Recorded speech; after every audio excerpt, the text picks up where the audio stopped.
Tant que les gens ne sont pas concernés par un problème de lunettes, de dents, d'opérations chirurgicales quelconques, voilà, les gens se mobilisent pas pour ça. Et ça ne rapporte rien électoralement. Maintenant, si on ne protège pas la population, donc au niveau santé, au niveau social, au niveau psychologique aussi, tout est lié, je veux dire. La santé est liée au social et à la psychologie. Eh ben, on va vers un chaos total.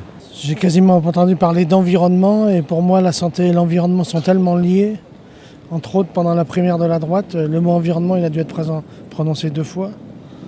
Donc c'est tellement lié, tout ça c'est tellement dans un même système permaculturel pour employer un mot à la mode aujourd'hui que non, je pense que finalement il y a peu d'occurrences de la santé qui sont dans le débat actuel en France. Ouais.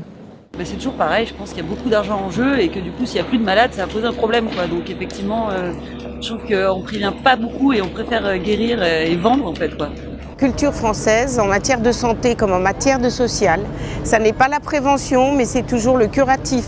On attend qu'il y ait quelque chose de grave, après on voit ce qu'on peut faire. C'est le problème en France. On guérit mais on ne sait pas faire de la prévention. Ouais.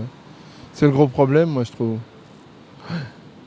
Le problème, c'est qu'on ne sait pas regarder les gens ce qu'ils mangent, etc. Moi, j'avais participé à une enquête de nutrition, mais ils rentrent dans le détail, combien de cuillères de yaourt vous mangez par jour, des trucs, mais c'est pas ça qu'on veut, c'est des grandes lignes.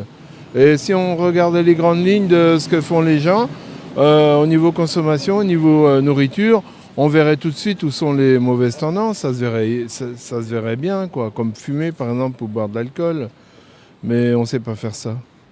Ça passe par, d'une part, l'éducation. Ce qui manque aujourd'hui dans le monde actuel, c'est pas une question de pays, c'est pas une question. Les gens ne sont plus éduqués. En tout cas, les parents n'ont plus ce rôle de pédagogue qu'avaient nos grands-parents, nos parents. Sous couvert de plus de liberté, plus de tolérance, tout est tiré vraiment vers le bas. Ça, c'est mon sentiment personnel. Il faut des cadres. Et dans un cadre, on peut effectivement commencer à travailler. Ça passe par la nourriture, ça passe par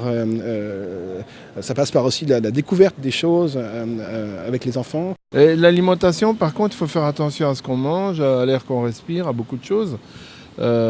Bouger, il faut bouger, bien sûr, faut faire du sport, de l'exercice, même de simple marche à pied. Je pense qu'il y a beaucoup de collectifs qui travaillent dans leur niche et malheureusement pas toujours de manière commune. Donc il y a différents types de messages qui sont donnés, communiqués, qui sont parfois digérés, parfois pas digérés, qui sont très confus. Clairement, c'est la même sémantique. Attention, on est en danger, on préempte vraiment la nature et l'espèce, avec un S. Mais ça reste des messages très ponctuels sur l'échelle en fait, voilà. Et c'est pas assez fort en termes de message, je pense. On n'est pas foncièrement dans la conscience. Une campagne comme celle-là, c'est finalement la plupart du temps en plus c'est affiché à côté de la nouvelle Twingo ou j'en sais rien. Enfin c'est pas ciblé quoi. C'est de la pub en fait. Pour moi en tout cas, je me sens pas concernée non.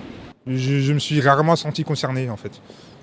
Mais c'est plus à cause de moi, c'est pas à cause de la campagne, c'est juste moi qui peut-être n'a pas été atteint d'une certaine maladie évoquée dans la campagne, peut-être c'est à cause de ça. Mais voilà, j'y porte pas tant d'attention que ça.